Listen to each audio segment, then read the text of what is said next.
কেমন আছেন? আলহামদুলিল্লাহ, আল্লাহ পাকের রহমতে আমিও ভালো আছি।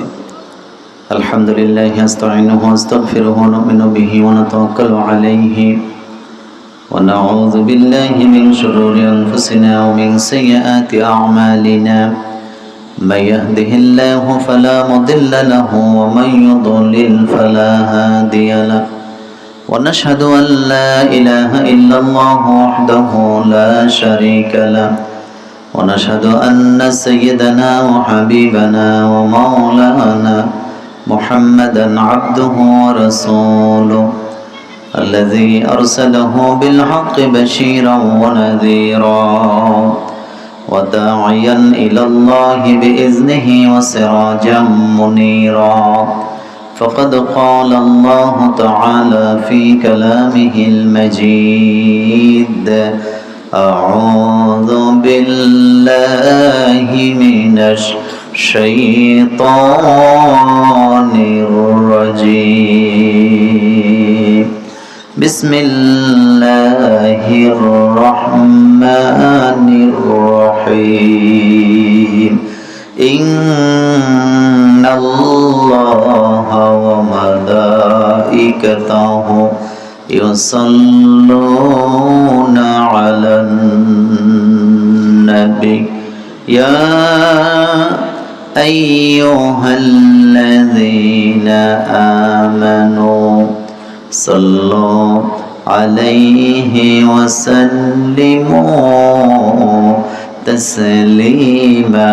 সকলে দরুদ ইব্রাহিম পড়েন। আল্লাহুম্মা সাল্লি আলা মুহাম্মাদ ওয়া আলা আলি মুহাম্মাদ কামা সাল্লাইতা আলা ইব্রাহিম ওয়া আলা আলি ইব্রাহিম ইন্নাকা হামিদুম মাজিদ।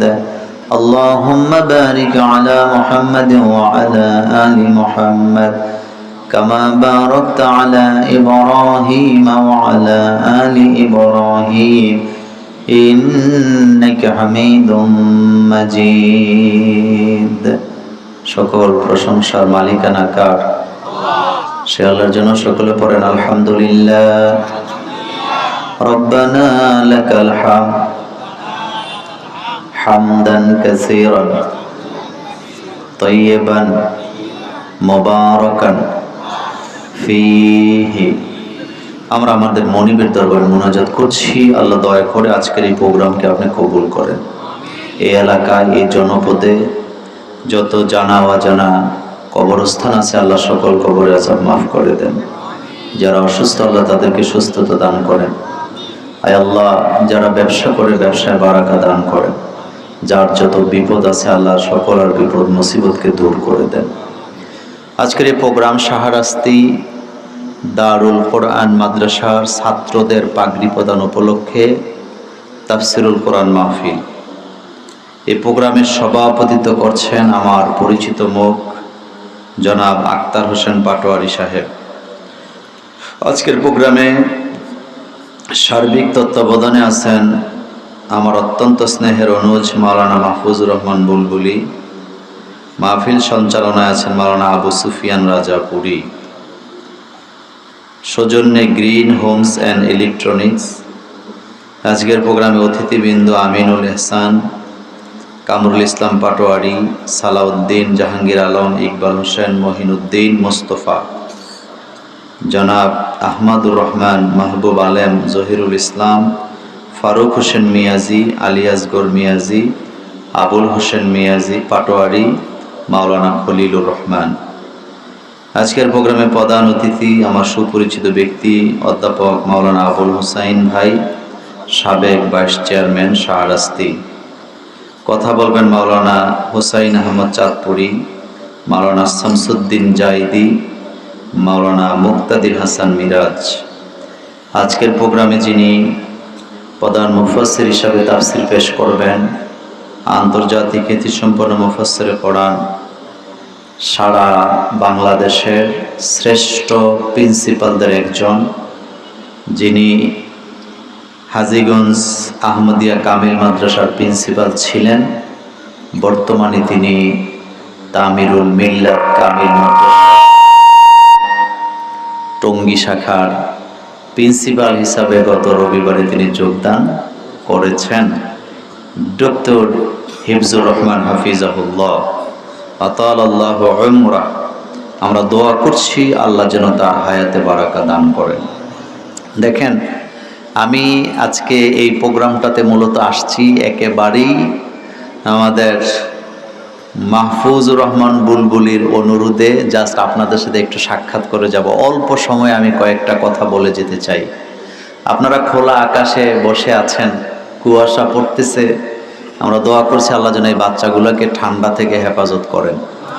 একটা সামিয়ানা দেওয়ার দরকার ছিল, কারণ ঠান্ডা গরম দুইটাই আসে জাহান্নাম থেকে। কোত্থেকে আসে এটা মনে রাখতে হবে। একেবারে গরম যেটা, এটা কোত্থেকে আসে?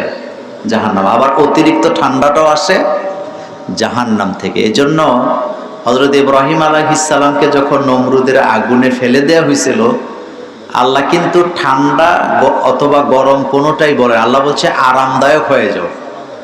হ্যাঁ, সালাম, আরামদায়ক হয়ে যাও। সুবহানাল্লাহ। আরামদায়ক হলো নাতিশীতোষ্ণ, অর্থাৎ গরমও না আবার ঠান্ডাও না। ঠান্ডা কিন্তু খুব খারাপ জিনিস।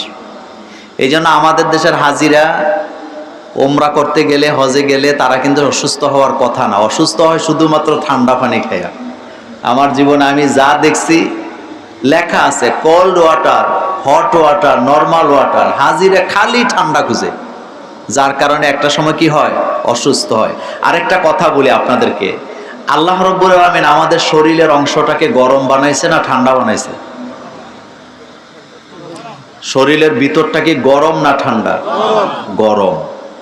ঠান্ডা হইলে ফুসফুস জমে যাবে, এটাকে বলা হয় কয় ওরে নিউমোনিয়ায় ধরছে, বলে কি বলে না? তো নিউমোনিয়া মানে কি? মানে আপনার ভিতরে যেই পরিমাণ তাপমাত্রা থাকার দরকার ছিল ওইটা কি নাই। এজন্য কতটুকুন তাপমাত্রা থাকলে পরে আপনার ভিতরের পানিগুলো জমে যাবে না, রক্তগুলো জমাট হয়ে যাবে না, আপনার ফুসফুসটা বন্ধ হয়ে যাবে না, এটা সবচেয়ে ভালো জানেন কে? এজন্য আল্লাহ রাব্বুল আলামিন বলছেন লাকাদ খালাকনাল ইনসানা ফি আহসানি তাকওয়িম। এই আয়াতে আল্লাহ পাক বলছেন লাকাদ খালাকনাল ইনসানা ফি আহসানি তাকওয়িম, আমি মানুষকে সুন্দর আকৃতিতে বানাইছি। সুন্দর আকৃতিতে বলতে এই দেহের ভিতরে যেইভাবে যে অংশগুলো আল্লাহ এক একটা করে সন্নিবেশিত করেছেন অথবা ডিজাইন করেছেন, উপরটাকে চামড়া দিয়া লেপে দিয়ে এত সুন্দর একটা দেহ গঠন করে দিয়েছেন কে? কিন্তু আরেক আয়াতে তো আল্লাহ পাক বলছেন খলিকাল ইনসানু দাঈফা, আমি মানুষ বানাইছি দুর্বল করে। আপনাদের কাছে জানতে চাই, মানুষ কি সবল না দুর্বল? গরম লাগলেও সহ্য করতে পারে না, ঠান্ডা লাগলেও সহ্য করতে পারে না। এই দেহটাকে দুর্বল আকৃতি দিয়া বানিয়েছেন কে? খলিকাল ইনসানু দাঈফা, মাজহুলের সিগা ব্যবহার করা হয়েছে কেন? আমি মানুষকে দুর্বল আকৃতিতে দুর্বল করে বানিয়েছি। আর এই দুর্বল মানুষগুলার অহংকার কম না বেশি? আমাদের বাংলাদেশে অহংকারী মানুষ নাই? আপনাদের শাহরাস্তিতে নাই? কিসের অহংকার? আল্লাহ নিজেই বলেছেন খলিকাল ইনসানু দাঈফা, আমি মানুষ বানাইছি দুর্বল করে। হাতের একটা আঙ্গুল কাটলে মানুষ সহ্য করতে পারে না, একটু জ্বর উঠলে বিছানা থেকে উঠতে পারে না। এত অহংকারী, এত সবল মানুষ একাই 5 জনকে পিটায়া শোয়ায় ফেলে, অথচ 5 বার দাস্ত গেলে, বমি গেলে উঠে দাঁড়াতে পারে না। এমন অহংকারী আছে না? না, আপনি অনেক শক্তিশালী মানুষ, কিন্তু আল্লাহ বলতেছেন খলিকাল ইনসানু দাঈফা। আপনি মনে করতেছেন আপনার যৌবনের শক্তি, রক্তের গরমের অভাব নাই, কিন্তু আল্লাহ যদি আপনাকে 5 বার পাতলা পায়খানা দেয়, আপনি কি আর দাঁড়ায় থাকেন না বসে থাকেন? আপনি শুইয়া যান, আপনি আর দাঁড়াইতে পারেন না। আপনাকে ওর স্যালাইন খাওয়াইয়া ভিতরে লবণ ঢুকাইয়া তারপরে দাঁড়া করানো লাগে। এরকমের অহংকারী শক্তিশালী লোক আমাদের দেশে আছে না নাই? যখন বক্তৃতা দেয় গলা ফাটায়া ফাটায়া ইসলামের বিরুদ্ধে কথা বলে, ইসলামের বিরুদ্ধে লেখনী লেখে, এমন পত্রিকাও আমার বাংলাদেশে আছে না? কবরে যেদিন যাবে প্রশ্ন করার আগে আরেকটা কাজ করা হবে, সেটা হবে ফেরেশতারা বলবে উক্তুব মা আমালুকা, লেখো তোমার আমল, দুনিয়াতে তুমি কি আমল করে এসেছো, তোমার আমল নামা তুমি লিখে দেখাও। নামাজ পড়েছেন, লিখতে কোনো সমস্যা নাই। রোজা রেখেছেন, লিখতে কোনো সমস্যা নাই। ইসলামী আন্দোলনের কর্মী ছিলেন, তাহাজ্জুদ পড়েছেন, পাঠচক্রে গেছেন, ইসলামী সাহিত্য পড়েছেন, তাফসির পড়েছেন, হাদিস পড়েছেন, কোরআনের দার্সে গেছেন, লিখতে কোনো সমস্যা নাই। কিন্তু প্রথম আলোর মতো পত্রিকা যারা ইসলামের বিরুদ্ধে লেখে, ওই সাংবাদিকদের কবরে গেলে বিপদ আছে না? না, আল্লাহ বলবেন লেখ মা আমালুকা, তোর আমলে যা আছে। সেদিন লিখতে চাইবে না, কারণ ধরা পড়ে যাবে। লেখলে মনে মনে ভাববে টুপির বিরুদ্ধে, পাঞ্জাবির বিরুদ্ধে, বিশ্বনবীর বিরুদ্ধে কত কথা বলেছিলাম, নামাজ তো পড়ি নাই, ইসলামের পক্ষেও তো কোনো কাজ করি নাই। এমন নেতা, এমন সাংবাদিক বাংলাদেশে আছে না? না, লিখতে চাইবে না, মনে করবে লেখলেই তো ধরা পড়ে যাব। হাদিস আসছে ফেরেশতারাই হাতটাকে ধরে এমন জোরে চাপ দিবে, চাপ দিয়ে বলবে লেখ, দুনিয়াতে ইসলাম বিদ্বেষী ছিলি, ইসলামের বিরুদ্ধে, আল্লাহর বিরুদ্ধে, আল্লাহর ইলাহতের বিরুদ্ধে, মুলকিয়তের বিরুদ্ধে অনেক ভূমিকা তোর ছিল, অনেক লেখনী ছিল, এখনো লিখতে তুই বাধ্য, লিখতে হবে। এই লেখার জন্য চাপ সৃষ্টি করা হবে। যখন লিখতে চাইবে না, তার হাতটাকে মাটির সাথে চাপ দিয়া 70 গজ নিজে নেওয়া হবে, আবার উপরে উঠাবে, আবার চাপ দিবে। এইভাবে করে শাস্তি কপালে আছে না? না, কিন্তু কোরআনের মাহফিলে গেছে, তাফসীর লেখছে, ইসলামের পক্ষে কথা লেখছে, ফেসবুকে লেখছে, ব্লগে লেখছে, সব জায়গায় ইসলামের পক্ষে কাজ করছে। এখন লিখতে যখন বলা হবে লেখ, খুশিতে খুশিতে লিখবে, কলম শুধু ধরে রাখবে। আল্লাহর ফেরেশতারা বলবে ও আল্লাহর বান্দা, তোমাকে কষ্ট করতে হবে না, তুমি শুধু কলম ধরে রাখো, তোমার কলম তোমাকে সহযোগিতা করবে। ওই নেক আমল আমাদের দরকার আছে না? না, তো এই পয়েন্টে আমি বলতেছিলাম, মানুষ কি সবল না দুর্বল? কত দুর্বল! দেখবেন যেই রোগে আপনাকে আক্রান্ত করে, আপনি শেষ। আপনি মনে মনে ভাবতেছেন, ইস, জ্বর না হইয়া যদি অন্যটা হইতো। আমাশা হয়েছে, মনে মনে বলতেছেন, আমাশা না হয়ে যদি জ্বর হইতো। কথাগুলো সত্য না মিথ্যা? আসল কথা হলো আমরা মানুষ, আমরা এতটাই দুর্বল, কোনো কিছু আমরা সহ্য করতে পারি না। কারণ দুর্বল করে আল্লাহ বানাইছে। এই দুর্বল মানুষের পেটের ভিতরে, মগজের ভিতরে অহংকার আছে না? না, এলমের অহংকার, বক্তৃতার অহংকার, বাসার অহংকার, সম্পদের অহংকার, মগজের অহংকার, ব্রেনের অহংকার, সন্তান সন্ততির অহংকার, জমি জমার অহংকার, দোকানের অহংকার, গরু বাছুরের অহংকার, সুন্দরী রানীর অহংকার, সুন্দর কণ্ঠের অহংকার। এই কণ্ঠ নিয়া, নেয়ামত নিয়া যারা অহংকার করি, বলেন তো সব নেয়ামত দিয়েছেন কে? আমরা যখন উমরা করতে যাই, হজ করতে যাই, একটা তালবিয়া আছে না নাই? লাব্বাইক আল্লাহুম্মা লাব্বাইক, বলেন লাব্বাইক। পড়তে ইচ্ছা করে না? বলেন লাব্বাইক আল্লাহুম্মা লাব্বাইক, লাব্বাইক লা শারীকা লাকা লাব্বাইক, ইন্নাল হামদা ওয়ান নি'মাতা লাকা ওয়াল মুলক লা শারীকা লাক। কি চমৎকার কথা বলতেছি! লাব্বাইক আল্লাহ আমি হাজির, আল্লাহুম্মা লাব্বাইক, আয় আল্লাহ আমি হাজির। ইন্নাল হামদা, নিশ্চয়ই আপনার প্রশংসা করি, ওয়ান নি'মাতা, আপনার নিয়ামতের শুকরিয়া করি, লাকা ওয়াল মুলক, রাজত্ব কার, ক্ষমতা কার।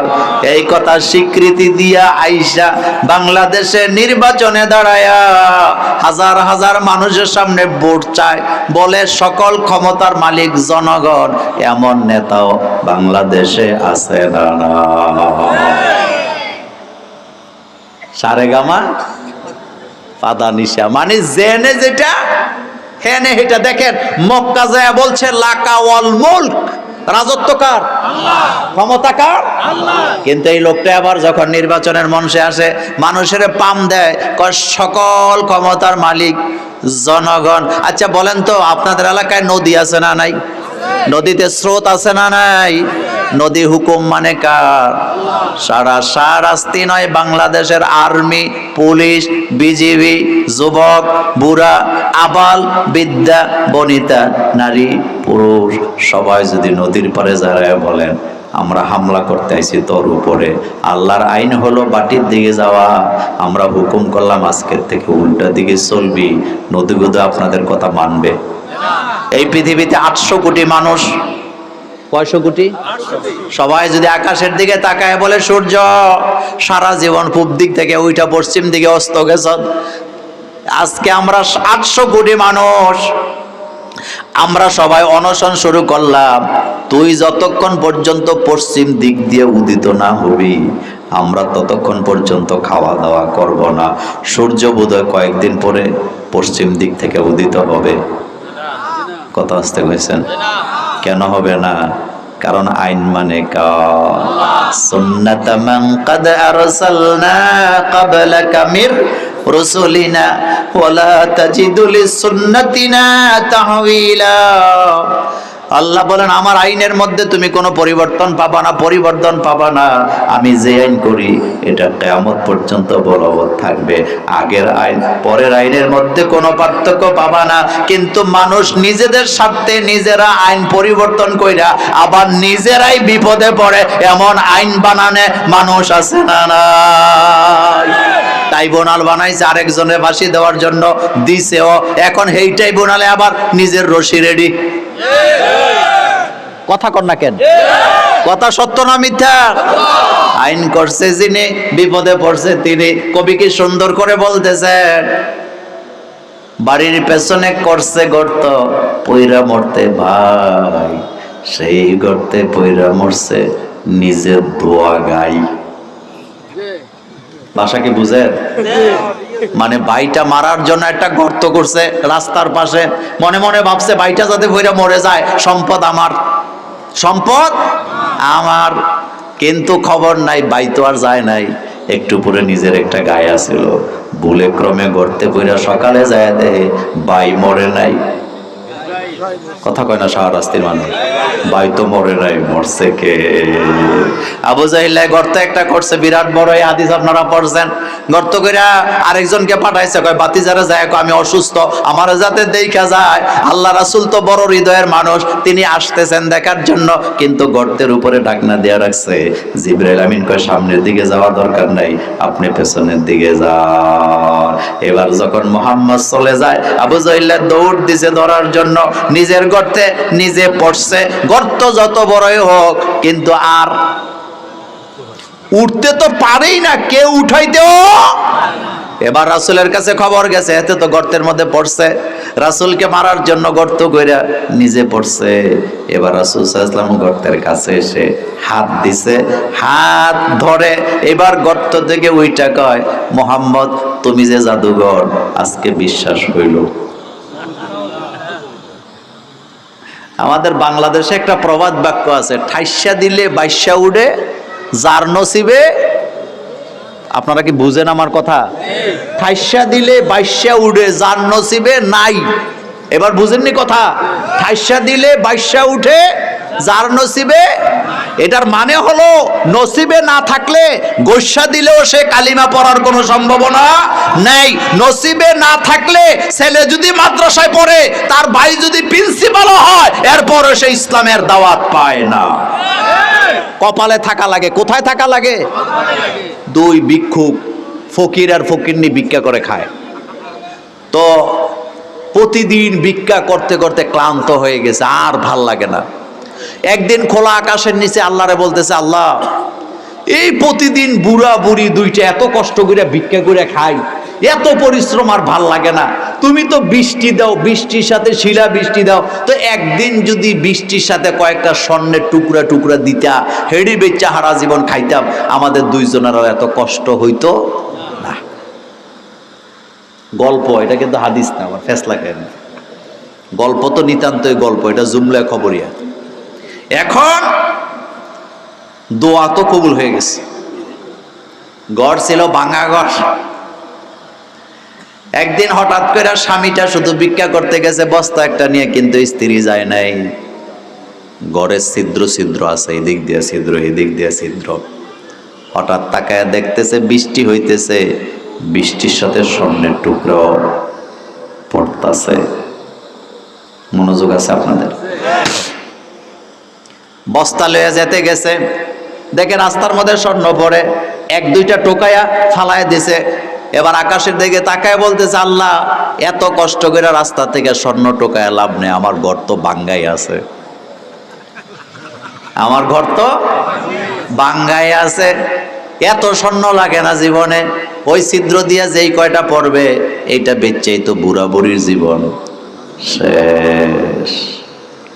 বুড়িয়ে যখন দেখছে ঘরের ভিতরে স্বর্ণ পড়তেছে, ঝাড়ু একটা লইয়া ঝাড়ু দিতেছে আর কইতাছে, আল্লাহ এত স্বর্ণ দিয়া কি করবো, আমার জামাই যেই বড় বস্তা লইয়া গেছে, রাস্তার থেকে যেগুলা আনবে সেগুলা বেচলেই তো সারা জীবন খাইয়া মরার পরও থেকে যাবে, এই ঘরের টুকরা টুকরা স্বর্ণের কোনো দরকার নাই।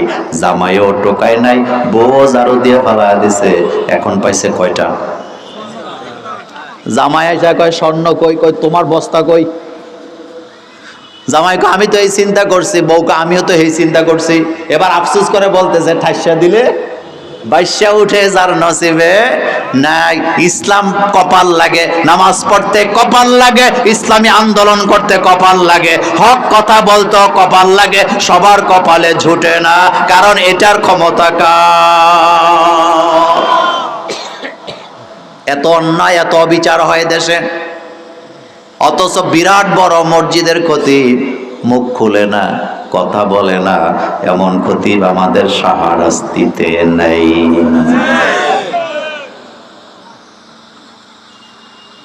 মানুষ মরে গেছে, 3 দিনের দিনে একটা খাওয়া হবে, হুজুর সাহেব হাজির, 40 খানা হবে, হুজুর সাহেব হাজির, বছর একবার জিয়াফত হবে, হুজুর হাজির।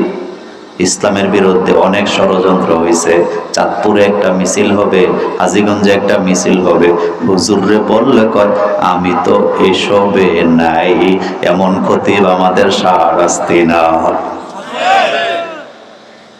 কথা বলবো, কথা কি বলবো? অথচ আল্লাহ রাসূল বলছেন, মান রাআ মিনকুম মুনকারান ফালিয়ুগাইয়িরহু বিয়াদিহি ফাইল্লাম ইয়াস্তাতি ফাবিলিসানিহি ফাইল্লাম ইয়াস্তাতি ফাবিকলবিহি ওয়া যালিকা আদাফুল ঈমান। যদি দেখো অন্যায় হয়েছে, হাত দিয়া বাধা দিবা, মানে থাপ্পড় দিয়া ঠান্ডা করে দিবা। যদি সেই ক্ষমতা না থাকে, মুখ দিয়া বাধা দিবা। আমরা যারা ওয়াইজ, আমরা যারা খতিব, আমরা হাত দিয়া বাধা দিতে পারবো না, মানায় না, কিন্তু মুখ দিয়া প্রতিবাদ করার দরকার আছে না? চিল্লায় বলো, আছে না নাই? জবানটা তো কাজে লাগাইতে পারো, এটাও লাগায় না দালাল। জীবনে শুনছেন খতিব ভাগ্যা যায়, প্রিন্সিপাল ভাগছে, খতিব ভাগছে, তো কেমন খতিব কেমন প্রিন্সিপাল ছিলেন তারা? দালালরা কোনোদিন বেশি দিন টিকে। আপনাদের এলাকা দালাল আছে না? গরুর বাজার যেখানে, আচ্ছা বলেন তো, গরুর বাজারে দালালের ক্ষমতা বেশি না গরুর মালিকের? গরুর মালিক তো রশি ধরে দাঁড়ায় থাকে, কিন্তু দালালের ব্যবসাবে মনে হয় পুরা বাজারের গরু তার আর তার আব্বার। হেতেরে ছাড়া বেচাও যায় না, হেতেরে ছাড়া। এরকমের দালাল আছে না নাই? এই দালালি যারা করছে, মাদ্রাসার প্রিন্সিপাল হোক আর খতিব হোক, সব ফালায় এখন ভাগছে। এই মেম্বর তোমাকে পৃথিবীর কোন রাজনীতিবিদ দেয় নাই, এই মেম্বর কোন প্রেসিডেন্ট দেয় নাই, কোন দল দেয় নাই, কোন প্রধানমন্ত্রী দেয় নাই, এই মেম্বর তোমাকে বিশ্বনবী উপহার দিয়েছেন। এখানে কথা বলতে হবে মুহাম্মদ সাল্লাল্লাহু আলাইহি ওয়াসাল্লামের কথা, আল্লাহ আল্লাহ রাসূলের কথা, রাসূলের জীবনীতে যা আছে তা এখানে বসে বলতে হবে, কারো দালালি করা যাবে না। আমার কলেজার ভাইয়েরা, আমি আমার মূল আলোচনায় যেতে চাই, কথা সময় পাবো না, অল্প কয়েকটা বলে দিয়ে যাই। আল্লাহ রাব্বুল আলামিন কোরআনুল কারীমের সূরাতুল বনী ইসরাঈলে বলছেন, উনজুর কাইফা ফাদ্দালনা বা'দাহুম আলা বা'দ। তাকিয়ে দেখো, আমি একজন মানুষের উপরে আরেকজন মানুষকে সম্মানিত করেছি, এক দলের উপরে আরেক দলকে সম্মান দিয়েছি, এক গোত্রের উপরে আরেক গোত্রকে সম্মানিত করেছি। এক জাতির উপরে আরেক জাতিকে সম্মানিত করেছি, আলাদা আলাদা করে মর্যাদা দিয়েছি। তবে মানুষ হিসাবে সবার মর্যাদা আছে, কিন্তু সফল হবে আখেরাতে তারা, জান্নাতের ঘোষণা পাবে যারা। আল্লাহু আকবার। আলাদা আলাদা করে মর্যাদা দিয়েছেন কে? সব দলের মর্যাদা একরকম না। কথার মধ্যে রাজনীতি খুঁজেন না, আগে কথাটা বোঝার চেষ্টা করেন।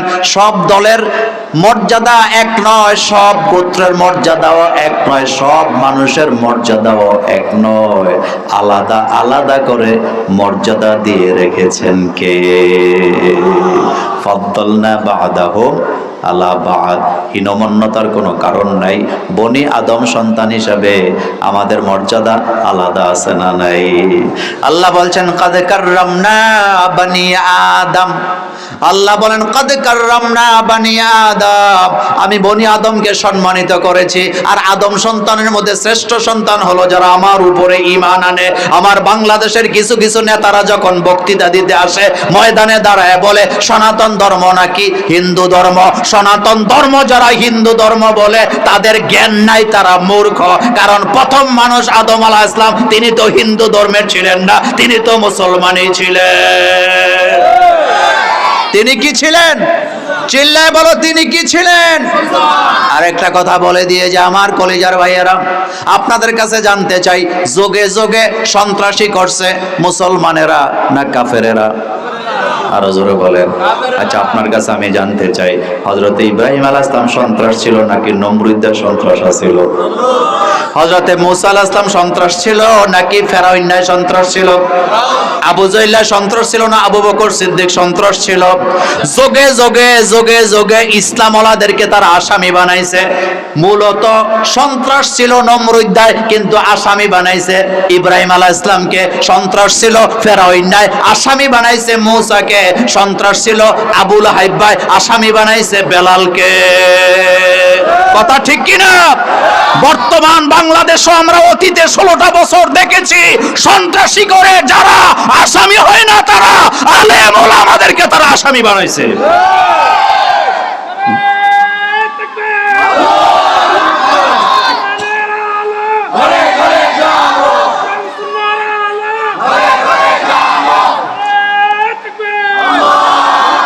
আমার কলিজার ভাইয়েরা, রাসূল করিম সাল্লাল্লাহু আলাইহি ওয়াসাল্লামের নবুয়তে মাদানী জীবনে 81টা যুদ্ধ সংগঠিত হয়েছে। কয়টা?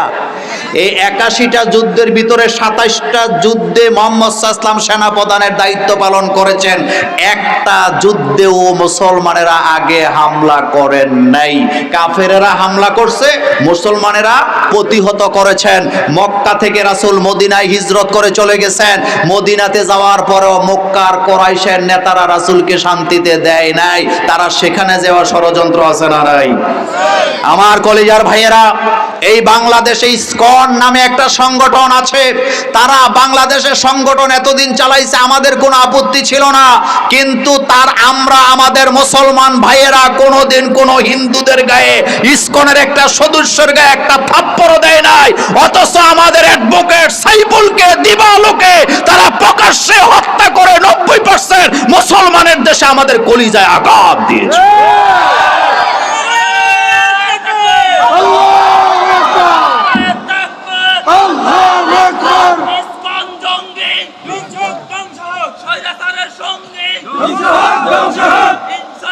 আমার কলিজার ভাইয়েরা, যে ইসকনের সদস্যরা আমার ভাই সাইফুলকে ধরে নিয়ে হত্যা করেছেন, আপনারা আশ্চর্য হবেন, এত বয়স কম, তার একটা বাচ্চার বয়স 2 বছর, আর একটা বাচ্চা 4 মাসের পেটে।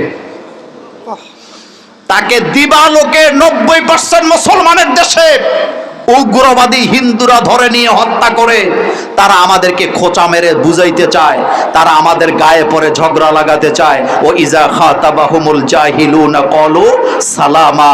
আল্লাহ পাক বলছেন, জাহেলরা যখন তোমাদের সাথে গায়ে পরে ঝগড়া করতে আসবে, সালাম দিয়া শান্ত রাখার চেষ্টা করো। কিন্তু 90% মুসলমানের দেশে আমরা ঘোষণা করতে চাই, তোমরা আমাদের ভাইয়ের রক্ত জড়িয়েছ, আমরা তোমাদের রক্ত ঝরাবো না।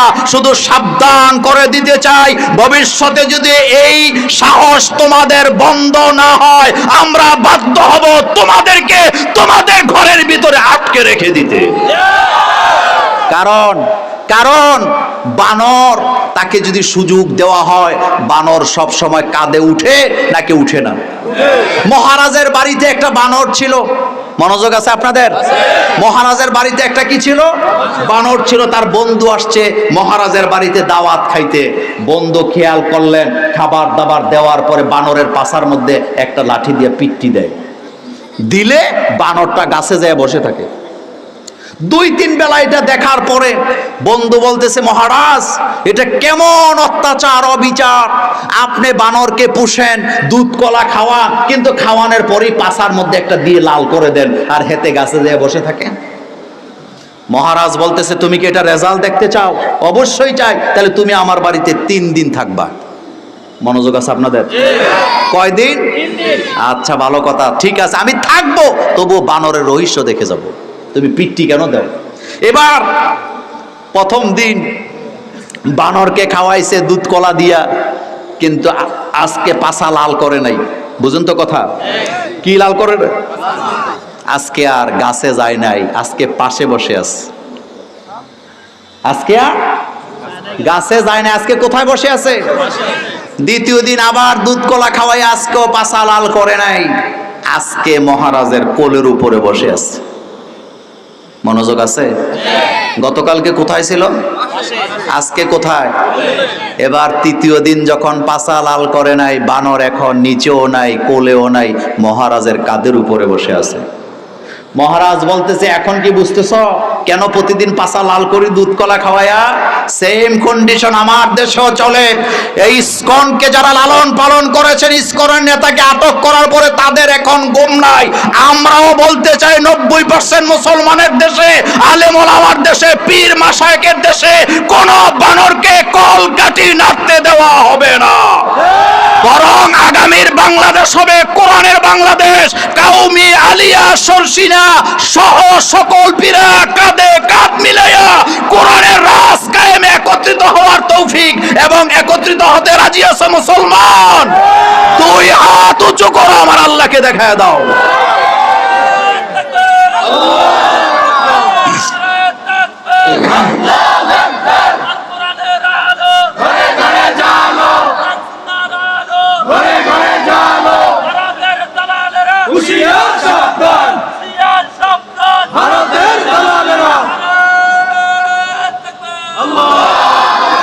আমার কলিজার ভাইয়েরা, কথা তো বলতে মনই চায়, কিন্তু আমাকে যেতে হবে। আমি এভাবেই দাওয়াতটা নিয়েছিলাম।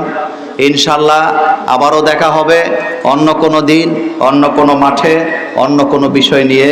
সে পর্যন্ত আল্লাহ পাক আপনাদের সকলকে ভালো রাখুক। আসসালামু আলাইকুম ওয়া রাহমাতুল্লাহি ওয়া বারাকাতুহু। আমি লম্বা সফর, আমি ব্রাহ্মণবাড়িয়াতে যাব এখন, নতুবা আরও আলোচনা